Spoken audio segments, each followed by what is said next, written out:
Welcome and welcome back. We have got to get into episode 2 of Silo. And like I said before, Silo is based on this book called Wool. Okay?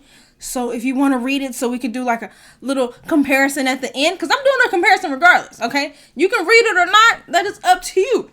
Or you can read it and not watch the show and we do the comparison at the end. Also, that's up to you.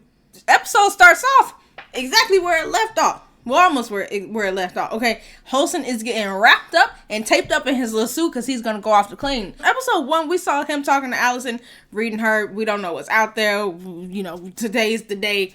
Today ain't the day we going to find out what's going on out there. But you going to clean these doggone cameras. Okay, now the mayor is telling this to him. Okay, because now it's his turn to clean the cameras again 2-3 years after his own wife has died.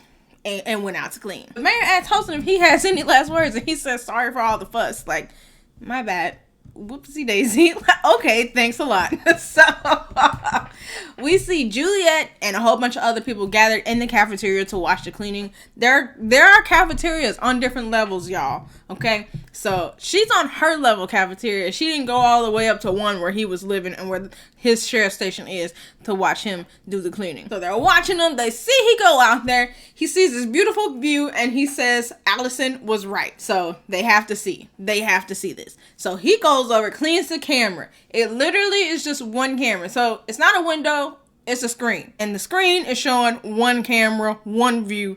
That's all they get to see. Okay? So, as he starts to walk over the hill, assuming he's trying to make it to his wife, obviously, he starts dying too. Okay? He's falling down where his wife is too. Okay? It's terrible. Okay? Because they're seeing this beautiful view. And then they start to die. So he makes it to his wife, dies.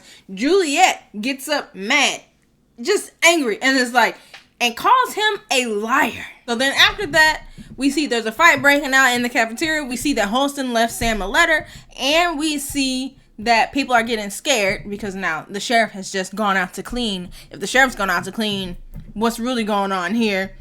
And they're trying to get hammers and pipes and weapons down from recycling. So it kind of feels like there's a rebellion starting already. That rebellion that they were talking about on Freedom Day, it kind of feels like there's about to be another one. So Sam goes to see the mayor, has a drink with her. The drink apparently comes from before the rebellion. So it seems like there are relics that they can have and relics that they cannot have.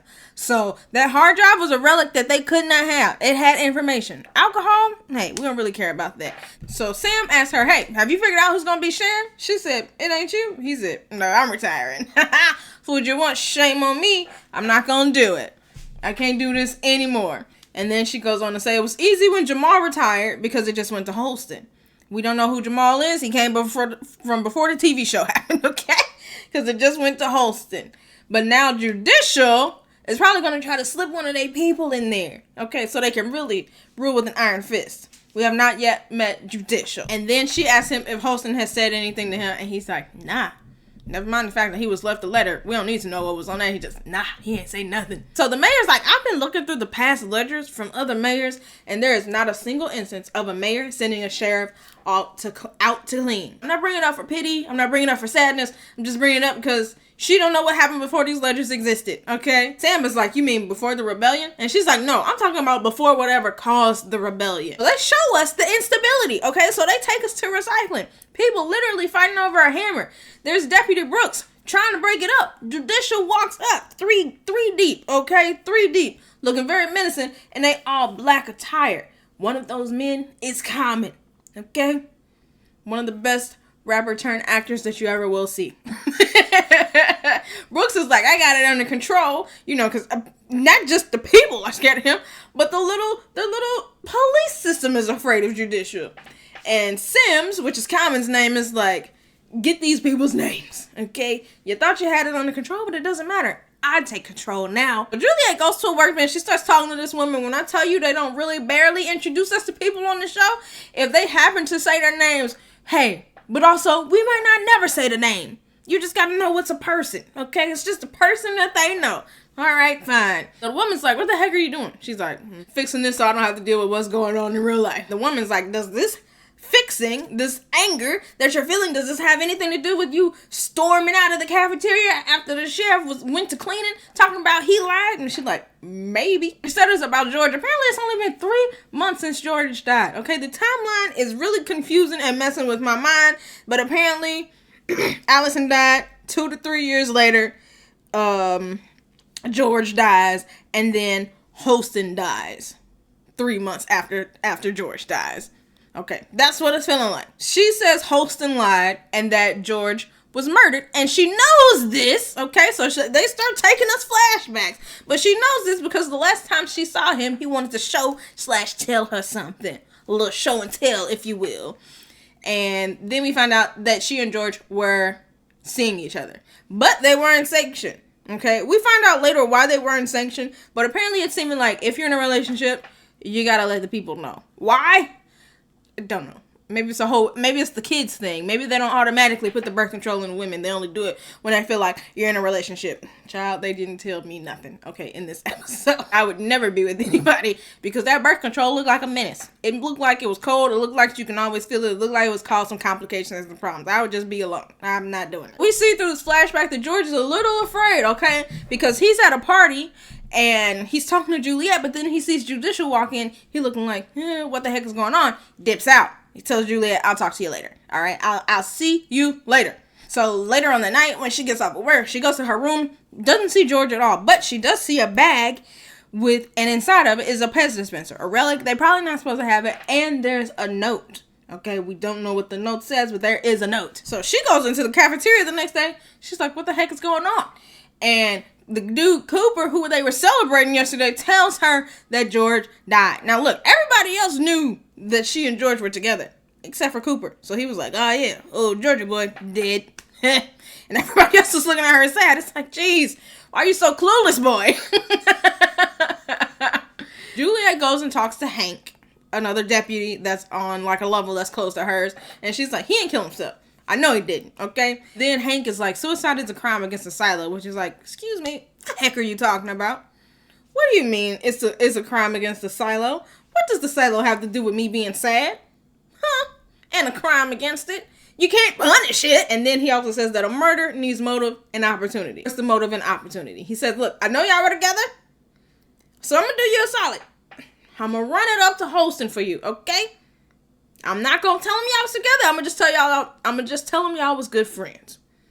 And so he does. And then that's when Holston comes down. We see it at the end of episode 1. But we learn it was 3 months ago from this time that she's telling this story.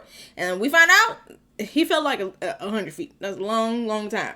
I feel like he could have got the job done from a little lower. So that, to me, I'm also thinking murder. You don't have to be that high up now. You need about a story or two. That's it. So she's still telling him, hey, wasn't suicide? He didn't have the signs. Holston says everyone knows the signs that they need to hide. They get good at hiding them. But then they also say, hey, he died at 3 a.m. and no one was on the stairs except for jumpers and porters. And those are the people that go deliver messages all over the place. Looks at her arm and he's like, hey, I like your watch. It's nice. Is it a relic? And she's like, it's legal. So apparently, like I said earlier, there are legal and illegal relics. That hard drive, illegal. A watch, alcohol, legal. It really feels like it has to do with information. After that, they actually go and to see his body again. She's being all antsy, acting like, like he's about to find you out, girl. He's gonna find y'all out. Like he goes in there, he's looking at the arms. He's like, looking for the signs of maybe him having tried to do something previously. Looking at the wrist. And he's like, well, not seeing nothing. Then he asks her if she's ever seen a dead person before, which is like, why are you asking me this? And she's like, yeah, you know this stuff. You seen my file. My brother at 12, my mother at 13. And then he's like, I understand why you're pushing for it to be murder. You don't want to have been suicide. And then he lets her know Judicial is also going to investigate this suicide because apparently, like they said, it's a crime against the silo, whatever the heck that means. So in the cafeteria, he goes ahead and he just asks her straight up, how long were you and George together? And she's like, He said, oh yeah, I'm not as stupid as I look, okay? I'm a sheriff. I be sheriff and stuff. I be detective stuff. I'm not a dummy. So it turns out the watch that was on his arm, on her arm that he peeped, he also peeped it on George's, okay? He's not stupid by any means, okay? She's like, look, George left me something. And after some haggling, basically, some can I trust you or can I not trust you, she goes and she shows him the Pez dispenser. And then she shows him the letter. In my mind, I said, that's half the letter. I know that cannot be the full letter that he left her. So on the letter, it says, remember where you last saw this. So you're like, okay. Obviously, he's like, remember where you last saw the Pez dispenser. So then Juliet says that what I'm about to show you actually is more illegal than the relic. Y'all probably know about this up top, but just, maybe don't want to say nothing about it. And Holston's like, whatever you're about to show me, I've never heard of before in my life, girl. Just show me the doggone thing. So she takes him down, bottom level. But then she takes him to the sign, okay? Forget what the doggone sign says. It's not important, because what does she do? Lift that sign up off the wall. And then there's a hole. She takes him to the hole. They got to go down some more. She shows him this machine. And she's like, I think this is the machine that dug the silo tunnel. And then they didn't know how to get it out. So they just left it here. And they covered over it with concrete. And they just built around it. But then they go down even more. Okay. And the crazy thing is they went down some more. But there was still some more down to go. But we see like this little hideaway situation that it seems like she and George had. So, bed, okay, they was together, okay. So she starts looking at all of the relics and things that he had like in this box. And she's like, this is where it came from. And then she realizes that there's something that used to have some plastic wire on it. So she finds the plastic wire, she finds it, and then she starts, following the wire. And then attached to that wire is a bag. And in the bag is the hard drive that have the number 18 on it. Remember I told you, remember that because I think it's important. They don't talk about it in this episode, but I still think it's important. And the document that he printed out that Allison wrote about how to recover the deleted files. And then on the back, we see Allison's handwriting. And then Juliet works out that honestly, the only reason that Holston even went down here with her was because he still feels like George had something to do with Allison wanting to go outside. So he wasn't actually trying to figure out if George was murdered or not. He wasn't actually trying to help Juliet. He's just trying to figure out what the heck was going on with his wife. And Juliet's like, wow, so you don't care about nothing. Like, as soon as Holston got his hands on everything, he was like, well, I'm going to tell. Because this hard drive is a red level relic. Whatever the heck that means.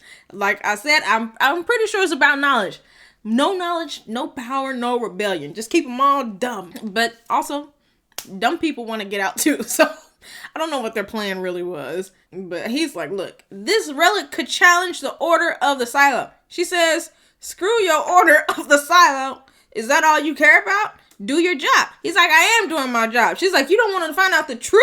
And I said, you don't care about nothing or nobody, do you, sir? So he's like, look, I don't care about none of that. Let's put this in the incinerator. Fine, we don't have to talk about this ever again. Let's just burn it. Juliet came out swinging a little bit. She said, maybe if you listen to your wife, she'd still be alive. I said, oh, okay, well, that's crazy thing to say to somebody that you have brought down below where no one else knows where y'all are. He could just as easily push you. No, but it made him think, though. It made him think. He said, Allison asked questions too. I think I'm gonna dig deep. I'm gonna trust you, but you gotta trust me. We'll get to the bottom of this. We'll find out the truth. Because I want to know exactly what it is that my wife found out. So he says he gonna try to find out what happened to George, but also stop wearing that watch, because if he figured it out real quick, someone else gonna figure it out real quick too. Or they've already figured it out. So we find out when we go back to the present, when she's talking to the lady whose name shall never be known because they did not tell us. We find out that he was supposed to talk to her again before the cleaning and did not. Okay, not at all. Then we find out that she ain't show him everything. Okay, we see the other half of the note that I knew was not complete when she showed it to him. And it says, I found what I was looking for. Heck, does that mean? I don't know. She also don't know. But it turns out that whatever George was looking for, he felt like was more dangerous than that little hard drive relic or anything anybody else has ever found before. So the woman is like, don't go get yourself killed now. And she's like, I'll try. We see Sam talking to the mayor, and he's like, I got some possible picks for sheriff, right? Earlier she was like, man, this would have been way easier if doggone Holston had left us who he thinks should be his successor. And then Sam's like, he did. And the mayor's like, what the heck is wrong with you? Why wouldn't you tell me this earlier? And also, I'm trying to figure out, why wouldn't you just tell her that earlier? You got her running through pics, taking drinks, getting stressed out. When you knew that he already named his successor, why did you lie? Why did you lie? And that's that stuff to be making people mad. You're out here wasting time, right? So he tells her that Holston actually left him a note, like I said, and he says that he nominated Juliet to be his successor, and that even if she refuses to be his successor, to give her his badge. I thought the note said double the flowers in the vase in front of the mirror. Not that was his successor. Where the heck is that note? Maybe that note will be given to Juliet when she gets his badge. No clue. Because I still feel like everybody's being surveilled. They have not told us, but I'm holding on tight to that, all right? So we see Juliet goes back down underneath all of the stuff to where the little digger tunnel is, to the hideaway, okay? She sees all the rope. She gets it all, okay? And then we see a slight flashback where she asks George, what the heck are you looking for? And he's like, I think it's a door.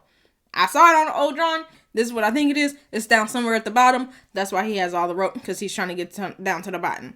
And she says, well, she don't want to know about him going down into the water until after he's already come back. So maybe that has something to do with her mom and her brother. We don't know yet. Juliet decides she's going to be a big girl. Okay, she grabs the rope. She grabs a little wrist flashlight. She going to go ahead and go down into the water with the rope. Now, my thing is, she let the rope just barely graze the water. Just barely graze the water. Girl, put enough rope so that it's down underneath.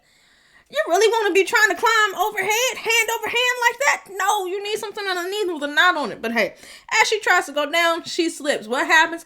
Wrist flashlight falls off. And then what happens? She grabs on again, but now she's scared. Shivering down at the bottom, looking silly. All you had to do was knot your rope. That's all you had to do. And that's how the episode ends, with her hanging there, scared for her life, with the flashlight dropping down into the water. I don't feel like none of my questions actually got answered this episode.